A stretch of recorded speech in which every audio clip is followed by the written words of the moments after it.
Well, good evening, everyone, and welcome to another Sea Stories. And here we are again. Tonight we're joined by Holger Stave, a very interesting guy here. I want to talk a little bit about Holger now. He actually was born in Hamburg quite a while ago. I'm not saying when exactly, Thank but you. he had a grandfather who was a ship captain on a submarine in World War One, and over time, Holger drifted into the sordid life of the theater, where he was a set designer, he was a set construction guy, and then eventually he ran a business of his own and created a transport system for the bus system in, am I saying this right, Holger? Canandaigua? Canandaigua. Canandaigua, Canandaigua, and then he was captain on the Mississippi paddle wheeler, Canandaigua Lady. As a member of the Coast Guard, here he is with his OUPV license, and he was a volunteer on the ship Niagara in 2016. Holger came into Schooner Lotus and the project in 2017 in a through a group called Save the Lotus. And having said that, I'm going to take a moment to introduce Holger. And here before we do, I'm going to type something in your chat windows, ladies and gentlemen. If you would be so kind as to type back where you're from. I'm going to start with Annapolis, Maryland. And let's see if you all can see it. Take a moment to type back and we'll take a look. And let's see, Wilmington, Delaware. There we go. Rochester. Yes. Oh, the system works. Hello, Norfolk. Great. So fun to have you all along. I also need to throw a little shout out to our friends up there. We were visited during the schooner race by Martha and Nellie from Holger's group, and it was great fun. We had more wind than we knew what to do with, and that's exactly the way it ought to do. All right, looks like we're working. Holger, I'm going to put it over to you. Generally speaking, people get upset when I talk to you during your presentation, so I'm going to kind of throw it to you unless things really sag out. Take it Let's away. hope for the best. Well, thank you very much. Thank you for inviting me tonight. It certainly has been an exciting thing to look forward to. I'm going to bring up the presentation here so that I can kind of remember what I'm supposed to talk about here. The whole journey that brought me closer to being interested in tall ships actually started as a little boy. I always wanted to be a sea captain. And then my parents dragged me to the middle of Ohio, and my dad was a doctor, and he just didn't get it. So I'm glad that finally, after living a fabulous life of doing all kinds of engineering all over the world and all over the United States, I finally found a great lake here in Canandaigua Lake and Lake Ontario, just north of us here, and finally got my wish. By that time, I was already in my 60s, so better late than never. Really enjoyed it.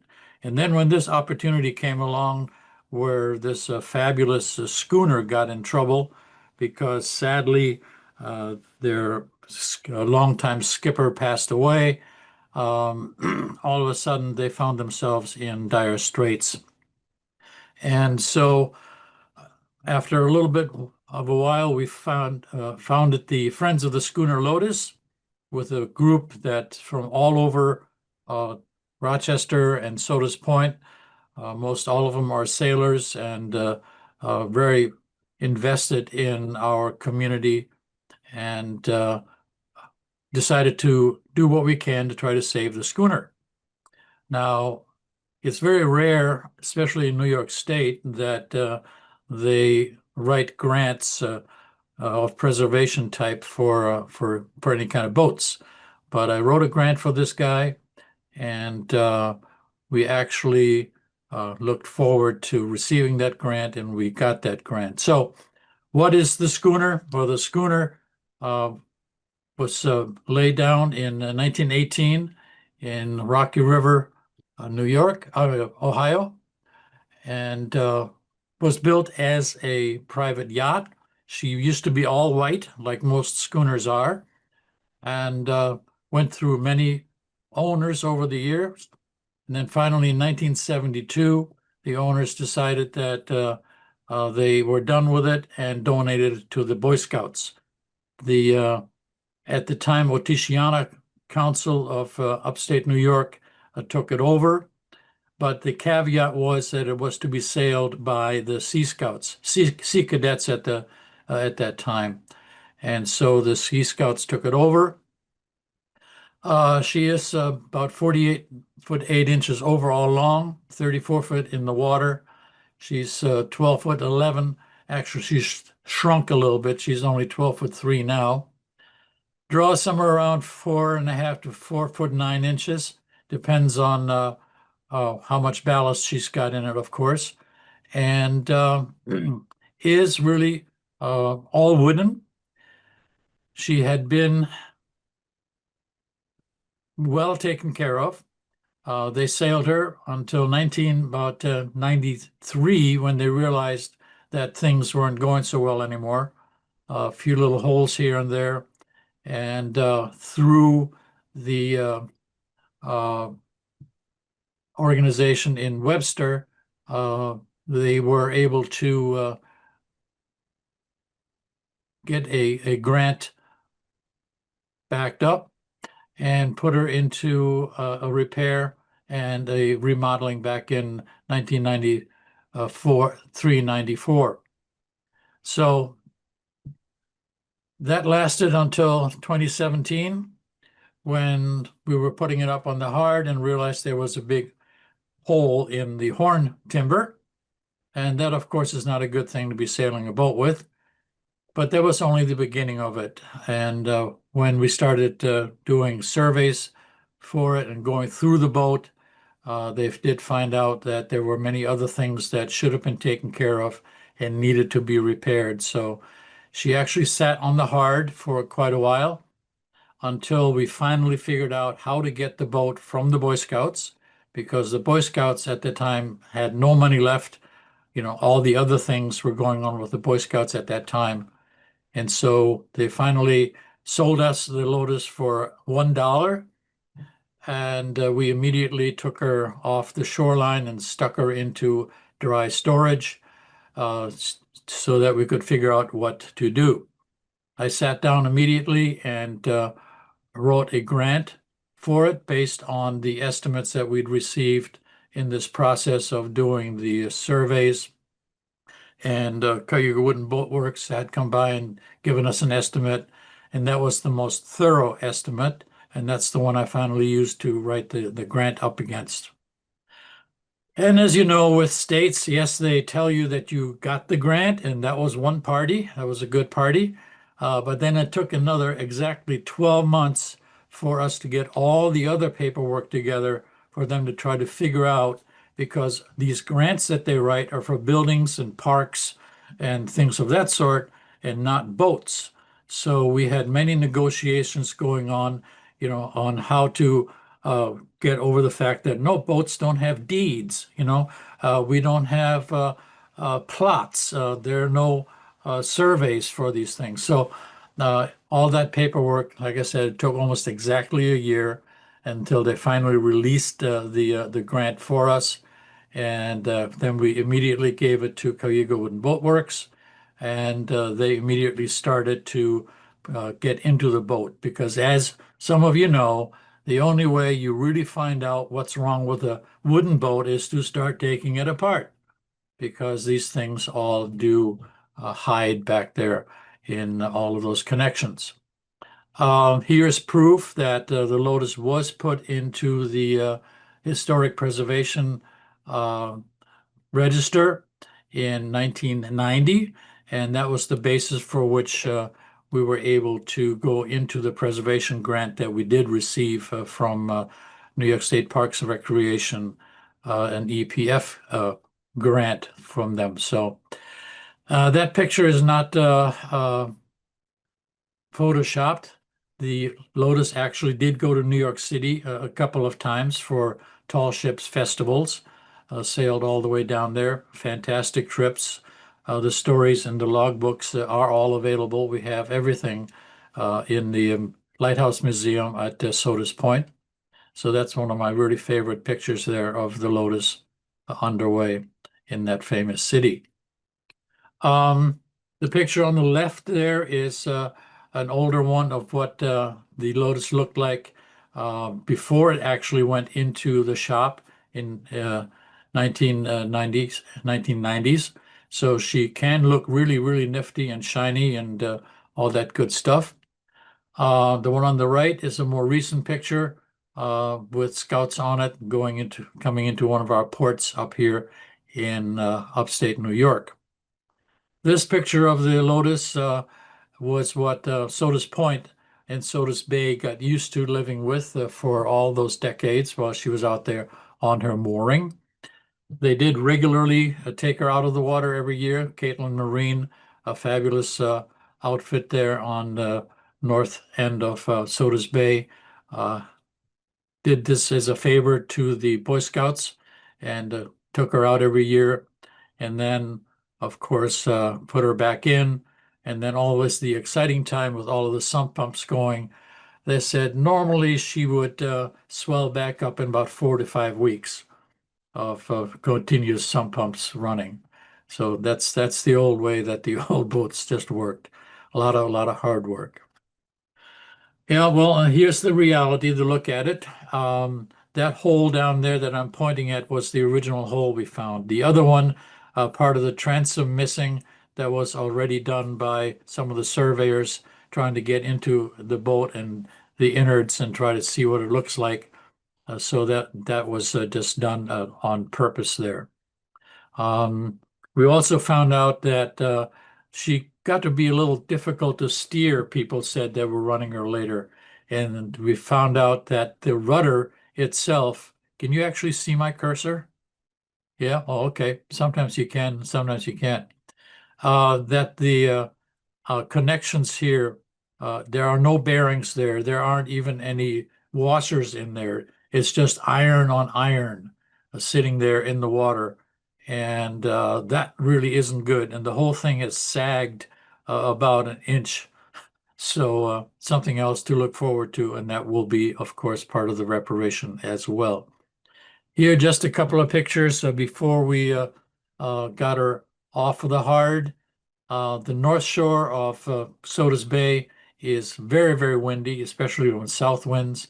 And I think every winter we rewrapped her probably 3 or 4 times, just trying to keep wrappings on the boat itself, keep her from getting too soaked. In addition to the inherent ballast keel, she had about 3,500 pounds of these lead ingots spread out through her sole or under her sole down in the keel, and I pushed each and every one of those out of her and loaded them under. This is actually the bottom of a very, very old tugboat that was sitting next to her. So this is all of the lead that we're going to have to put back into her before she gets back in the water. But we figured it'd be easier to transport her without that extra weight on it. So that was a good decision. Then finally, on December 21st, 2020, just before Christmas, we had received the bill of sale. She was ready to go. We pulled her out of the water in Caitlin and then brought her up to Beacon Bay. It's about a 45-minute drive with a big rig like this, and then immediately put her into the barn. So I'm going to turn it back over to Duncan. This is a pitch to ask you to join us at the American Schooner Association. Founded in 1972, the American Schooner Association is dedicated to the history, preservation, and promotion of the schooner rig. You don't need to be a schooner owner to join the organization, just to be interested in these beautiful boats. As time marches forward, the role that schooners played in the history of our country is fading too. Your membership helps support educational programs and provides a base for preserving these vessels. So join us. It's inexpensive, important, and we'd love to have you along. We'll see you at amschooner.net.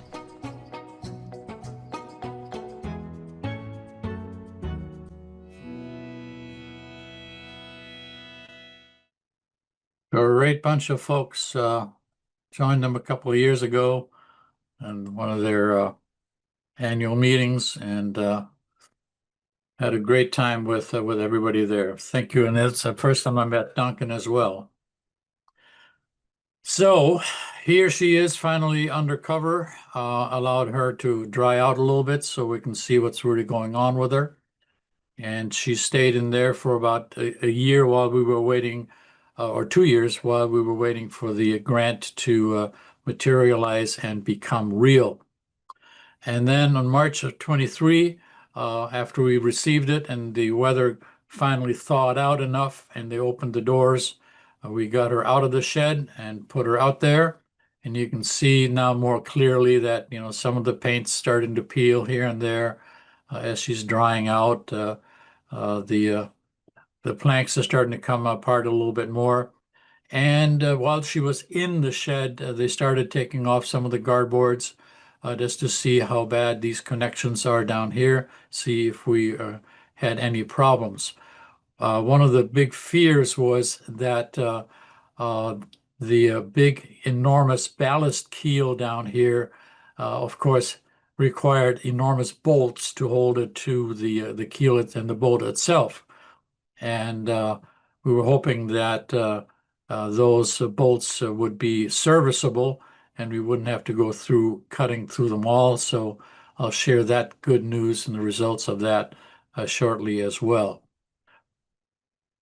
So when they opened up the boat and started really poking around, they discovered that just forward of the motor, the original keel had been supplemented with a new keel plate. And the old keel, which is now turned into the keelson, was found to have rotted through almost the entire length of that board. And you can see on the right there where that is kind of evident, going under here, underneath the floors.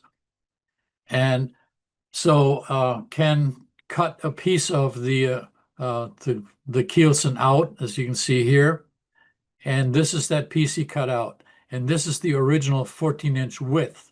So all of this was literally so rotten, it just fell out. So that was our first project that had to be determined is you can't have a boat unless it's got something to sit on. And so we had to figure out to proceed and remove the ballast keel so we can get to the keel and start working on replacing all of that. So here are some more of that evidence. Then they discovered when they tried to take the keel bolts out is that when they touched the nuts that were holding the keel bolts up, that these nuts, some of them are actually crumbling, and realized that when they put the boat together, they were very good at using stainless steel bolts, but then they put galvanized nuts on them. And with the water sitting on that, those galvanized nuts and the stainless steel, they interact, and the galvanization only lasts so long, apparently. And some of those nuts literally just about fell apart. So in some cases, they could still get a wrench around them, but many of them, they literally had to almost chisel off of the keel bolts. You can see one of the keel bolts coming through the rotten part right there. That gave us hope because that bolt itself looked pretty darn good. It had some dirt on it, but that's really just dirt that wiped right off when we reached down in there. Ken's finger here is sitting in the other problem that we discovered at the same time. In removing some of the boards, we were trying to be careful, and taking the bungs out, and then realized when you got in there that again they had used galvanized screws to put the planks in there. And again, in a lot of these older ones, that galvanization had gone away. There were nothing more than iron uh, screws in there anymore. And they, of course, then rust, and then that takes over the rot. And so all these huge holes in there through the planks. So any place where this is the case, all that will have to be replaced and taken apart and done over again. As we were going through trying to figure out how to get the keel out, we realized that they never did anything underneath the motor. They didn't replace anything under there. And so we had to take the motor out in order to get to the keel bolts so we can actually drop it off. They didn't leave enough room there for us to work underneath the motor. But then stepping into the inside of the cabin for a moment here, the forward or the aft cabin was in really, really bad shape, as you can see in the top left there. Some of that is really rotted away over the years because that door was left open a few times in the winter or didn't seal very well. And so it became even worse when we got around to taking the top off. You'll see that picture in a minute. Oh, that's the top on the right there. Most of that wall you're looking at in the top left there, half the wall came up with the roof, so it kind of fell apart. But we kind of knew that we needed to replace the cabin tops anyway. You see the ship's number, the official number there in the beam, right there on the right side. The forward cabin is down here on this right side. That's actually looking very, very nice. We hope that we can pretty much keep it intact as it is, even though the top will be replaced. And we'll have to figure out just how careful we can be, or how careful it'll let us be to replace the topping of that. The cabin tops are going to be redone with canvas, so it looks more like the original edition used to be. What they had put on here, and this one was basically just plywood. And you know, plywood and water, how much they love each other. So I'm going to try to avoid that. There are bunks available. She used to sleep at least 6, but they had some trips where they took up to 14 kids. So it was nice for kids. You know, they could sleep out on the deck and do fun things like that. It was an awfully fun boat to be with. So here was the mess that they went through to take the engine out. Now the Yanmar was replaced in the 94 redo. So now we have a 1993 Yanmar in there, which is running perfectly. It's in another shop. They went through it and made sure everything was good to go. So we wouldn't need to replace that as well. Folks did say that as tough as she is to handle in some respects, because she doesn't have a deep keel, she would outmotor anybody around. With that 80 horsepower motor, she could really haul. So that was kind of good. A little bit on the noisy side, they said. Everything here, the motor mounts and everything, that was all brand new. Everything that's painted orange were reduced from the 1993-94 restoration process. And here's the Yanmar out there. They've finally said, got it done, got it on the truck, so she can get out of here. Once we had the top off and pulled the engine out, then Phil was able to get going on building the shed around it and enclose her. So here is that project, and we got it done just before the snow hit. And we always have to have the proper sign, of course, of the project that we have to exhibit, so everybody knows that the state is what make this all possible. And then, yes, let's try to figure out how to drop that keel. It's almost 8,000 pounds worth of cast iron, and very, very securely held up there. And Ken was hoping that once we loosen up the nuts a little bit and take the plate washers off, that the keel was just going to drop down. I mean, what do you expect of that much weight, right? Keep your toes out of the way and let her go. No such luck. The boat had dried out to the point where things are actually, holes actually become smaller in that case, and they're holding onto these bolts like crazy. So there's some pictures, and if you go on our website, www.lotusny.org, you can see the videos of Ken and myself and Danny pounding wedges between the keel and the ballast keel there, trying to get it to move. It took hours of pounding before it finally started to separate. And then as we started adding wedges to it, finally started to get some scissors jacks under there and started pushing it further down.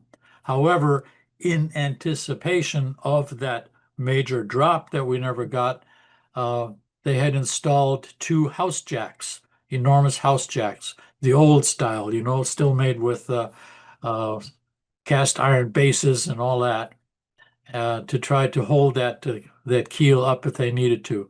So as we were lowering it, we would lower the house jacks, make some space in there, then drive the keel down onto it, and little bit by little. I think it took a total of, was it 4 days, Phil, to get the keel to finally drop all the way out and have all of the bolts where we needed to get to it clear the keel plate. The bolts at the stern, like under the motor and a little further back, those bolts are actually much longer because they go through a lot more wood back there. So those are still in place, which is a good thing because that keeps the keel lined up to where it's supposed to be, and hopefully will make it much easier lining up new holes and getting it back, pushed back up onto the boat when that time comes. Other difficulties that we ran into is they didn't bolt everything together. They used an awful lot of nails, especially to put to nail the floor timbers to the keelson and the keel. So these enormous nails, of which I have one here, just in case I need to pick my teeth or something like that, were quite the operation to drive back up so that we can get a hold of them. And Ken actually made a little apparatus there for his jack hammer so that he could get under the boat and drive those bolts upward a little bit with a little bit more than sledgehammer help, so that Danny could be up there with his large tool and pull them out. And that was a lot of work for all of them. Some of them we couldn't get to, or they couldn't get to, so they had to get in there and actually just cut them off and then later pound them out. But a lot of work went into clearing all of that material out of there for them. And then once we got all of that loosened up, they dropped it all out, and there it is, the boat sitting there without anything to sit on. Most of the keel is gone and out of it. Top right-hand side there, you see what was left of the old keel, which is now the keelson. That was all in the garbage can. There's just not enough pieces left to do anything with.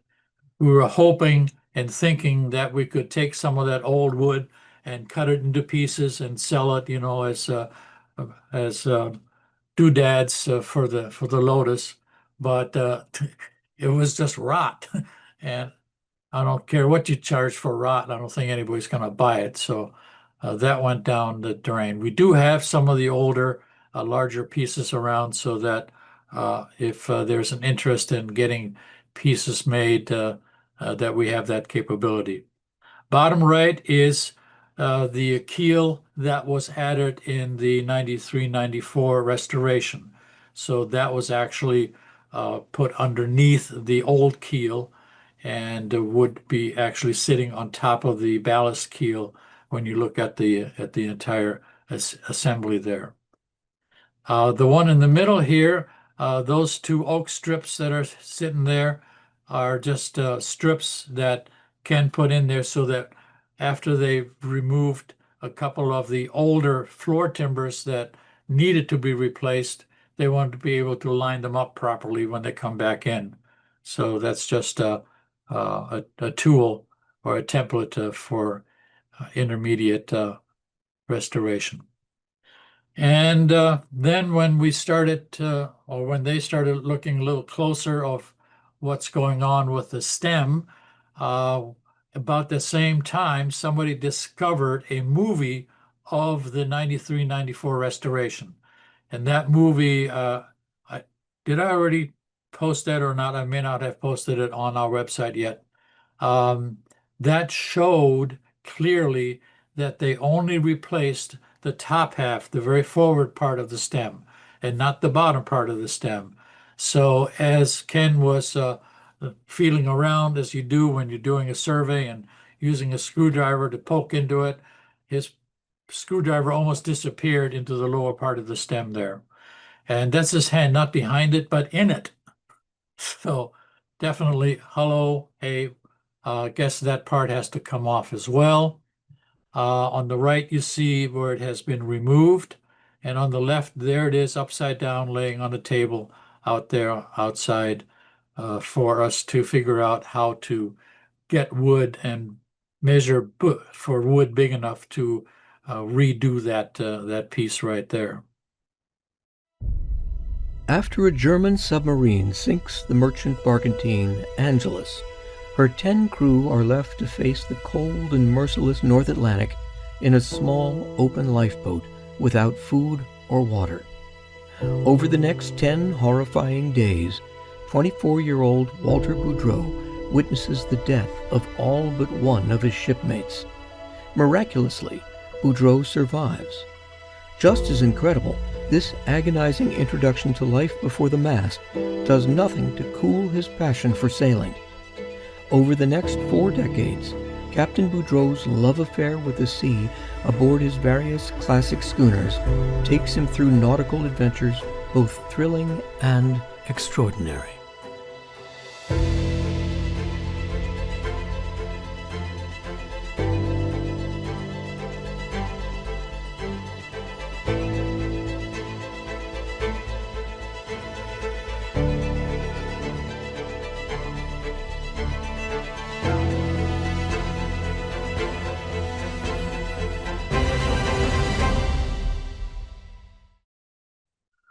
Okay, so some of this old lumber that we needed is not easy to come by.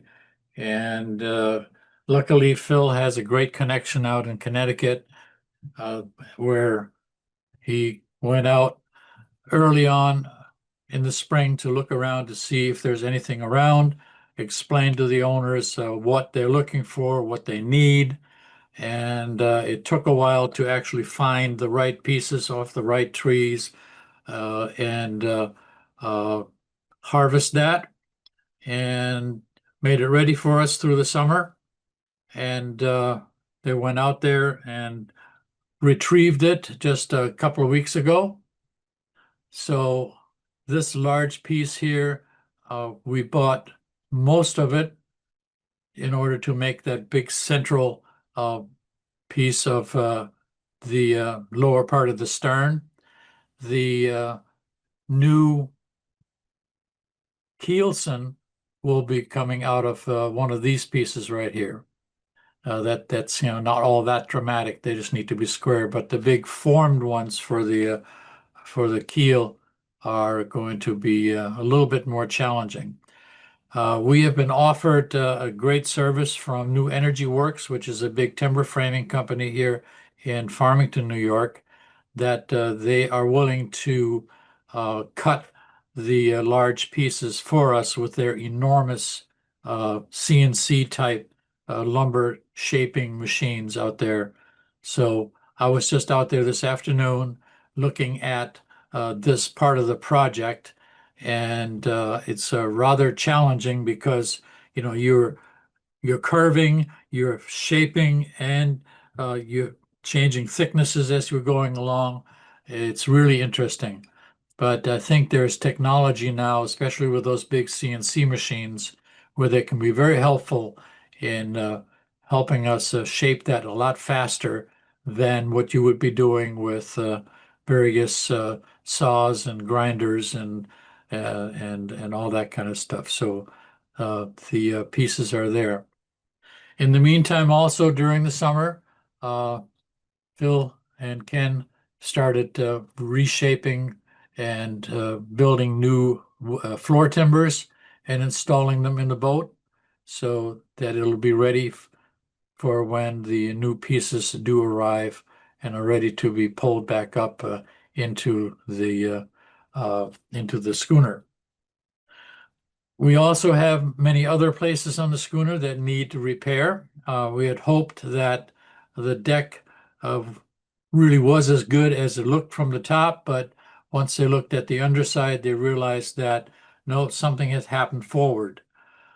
Right underneath the king plank and where the anchor winch is anchored through the bits, water had gotten in and pulled in underneath the king plank all the way down. So you can see how bad these pieces are in between the deck beams.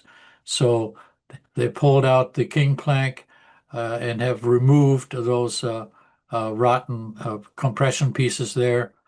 Luckily, this is something that you can really deal with definitively with stuff that you already have in the shop.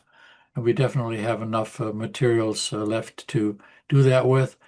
It looks like we're not going to have to replace a lot of actual deck pieces themselves. Everything has been salvaged. We kept all these pieces and we'll be able to reuse almost all of the old decking. So that's good news. Hopefully it stays that way. Then we need to start opening up the stern after the keel is all back together. So the entire transom is going to go.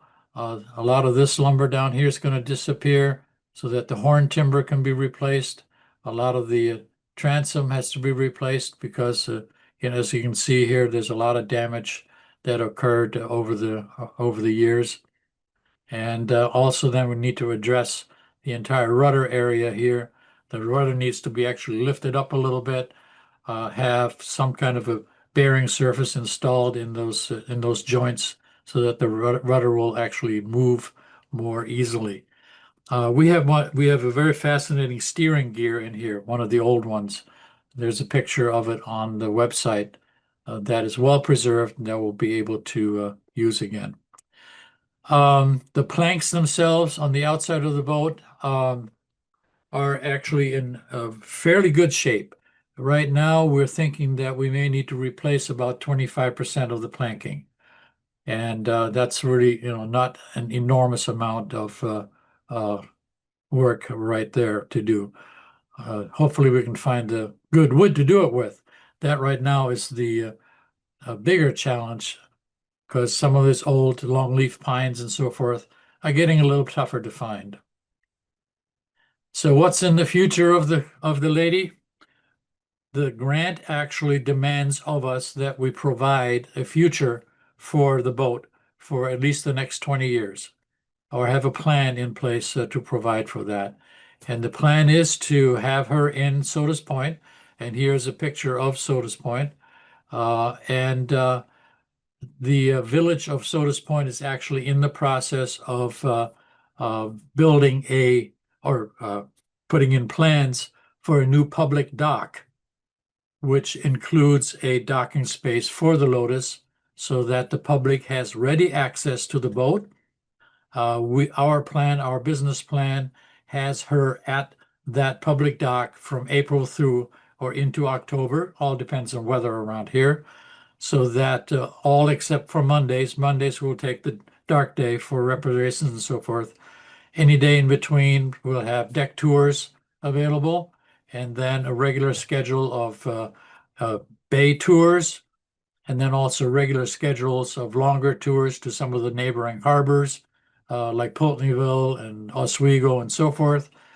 The boat can also be chartered and running youth programs, running ecological tours, and working with various organizations in our area to take care of our Great Lakes. We've also been tapped or included in the new um, oh, Great Lakes organization that preserves the wrecks in our area. And so we're all part of that. Here is a view of our beautiful, beautiful Sodas Bay. Down on the left here is the Sodas Point. And this bay is just awesome place to go sailing in. We get really, really good winds. The hills are not tall enough to really give you a lot of wind shadows, so a lot of good sailing out here. So please do visit us at lotusny.org. You can email me here at holger@lotusny.org, and that, or come visit during a schooner association. Did we come up with any questions? Holger, that's just fantastic. It looks like you've got a real big job ahead of you. When do you estimate being able to put her back in the water and start up your future? We're keeping our fingers crossed that we can get her back by 2027. Good for you. That's a lot. You know, I'm quite familiar with all the foibles and things you go through with wooden boats, um, and also with organizations. Holger, what are you all doing as far as succession as you move out of heading this project? What do you have lined up, or how are you thinking about who can carry on this work? That is an awesome question. We are looking for, and we have some actually younger members in the organization that are only in their 40s and 50s. We call that younger, right? Yeah, Uh, absolutely. uh, and as we're, or once we are getting a little bit better idea of when the boat can actually be completed, we'll have a focus of when we can start putting the other business plan into operation. Yeah, And that's a whole, different kind of fundraising aspect because it's for operations and programs and so forth.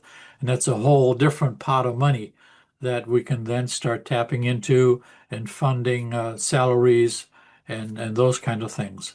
There is to be a paid staff that runs the operation once the boat is in the water and functioning as a money-making project. As you know, it's very difficult to make boats make their own money completely 100%. So we are working on local corporations and organizations to start backing us and realizing what an important tourist attraction and educational tool the Lotus will be once she's back on Sodas Bay. yeah, We have a very, very active yacht club in Sodas Bay, the Sodas Bay Junior Sailing Association and the Sodas Bay Yacht Club, that are all keenly interested in participating in the use of the Lotus as a training vessel. So all yeah. these things we're really looking forward to. And then Well, hopefully we come down to the Chesapeake Bay and beat the pants off of all of you down there. I'm looking forward to that. It'd be just awesome. Just awesome. Well, Even it's though I may be a little hesitated in putting it back into salt water for. well, actually, that's one of the questions I had, Olger. I've had many people tell me the difference in rotability, if that's even a word, between freshwater and brackish or salt water. Have you noticed anything different about how quickly it fell apart?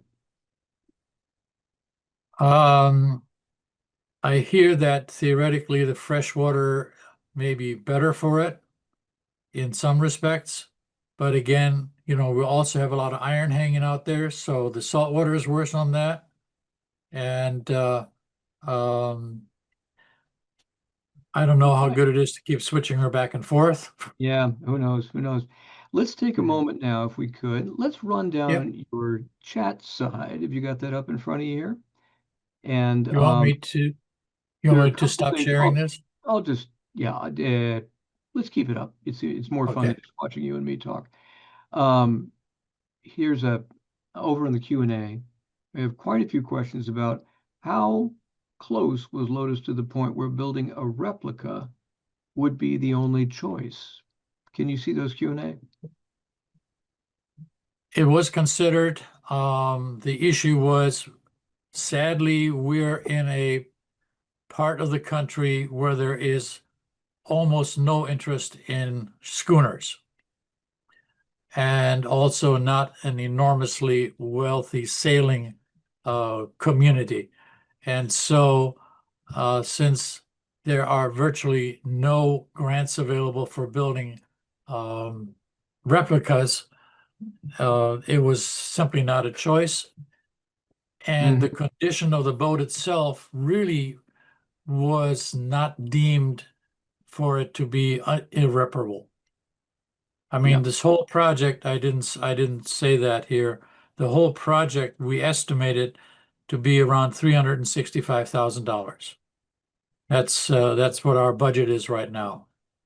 our fingers are And crossed. We'll stay there. so yeah, and Yeah, that's fully funded. We have all the matching grants for that, and of course the New York State grant. yeah. Looking over in the chat window here, um, Dave Lochner asks Holder, what's been your experience dealing with the USCG Coast Guard and getting certified as a Subchapter T vessel? We're working on a subchapter T. We have a couple of great inspectors that are working with us.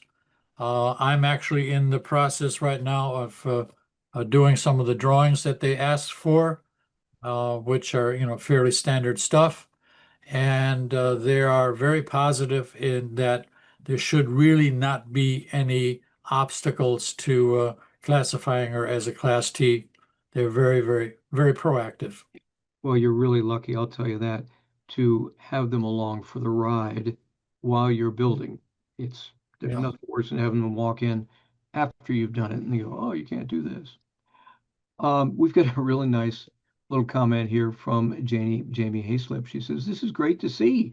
I sailed on the Lotus 1984 to 1985 as a Sea Scout. Great memories come back. Awesome. Great. Yeah, I bet you're Thank going to you. get a lot of that while you're doing your build. A lot of people will walk by and say, oh, I remember that, that sort of thing. It's all Yeah. good. I have a friend here who says, oh, my grandfather used to own it. It- well, I just sent you an email about a guy who thinks he sailed alongside her. Ooh, Yeah. gosh, back in the 80s. So it's pretty cool. It's a big, big job. How many people kind of now are involved in this project, Holger? Well, you can always like to have more. Yeah. Let me just leave it at that. Oh, you're still knocking wedges and doing all that sort of stuff. Right. Uh, um, this is a pretty good chat. We've got a few more minutes left. Ladies and gentlemen, if you do have any more questions, please type them in the Q&A box. And Holger, you had mentioned a little while ago about putting on a canvas deck cover. And there are a lot of people here who may not understand just what that is. Could you describe decking with canvas and how that works? It's uh it's a process where they use certain paint-like glue combination that they soak the canvas in and uh, meld it to the substrate, and that gives the deck a very uh, slip-resistant texture to it. Mm-hmm. It's also looks really very, very nice. Um, Not too hard to clean. So the Mm-hmm. canvas itself is not really exposed. It's just you still have the texture of the Mm-hmm. canvas that you see there. And Phil just did another job on a older, a larger motor craft like that. I was really impressed by the outcome of that. Yeah, it's amazing to do it. On my side, I've actually peeled old canvas off So I totally get how it works. Is this going to be, or is it a documented boat? I saw your identification number down below. Yes, it's a documented vessel. Yes. Yep. And what So does that, we don't have a registration number. that's right. What does that mean for people who are watching a documented boat? That generally is a vessel that very often is subject to annual inspection by either the Coast Guard or if it's in inland waters in New York State, by the New York State Marine Services. And they come around and they give it its blessing every year. So they decide on how they will treat the vessel.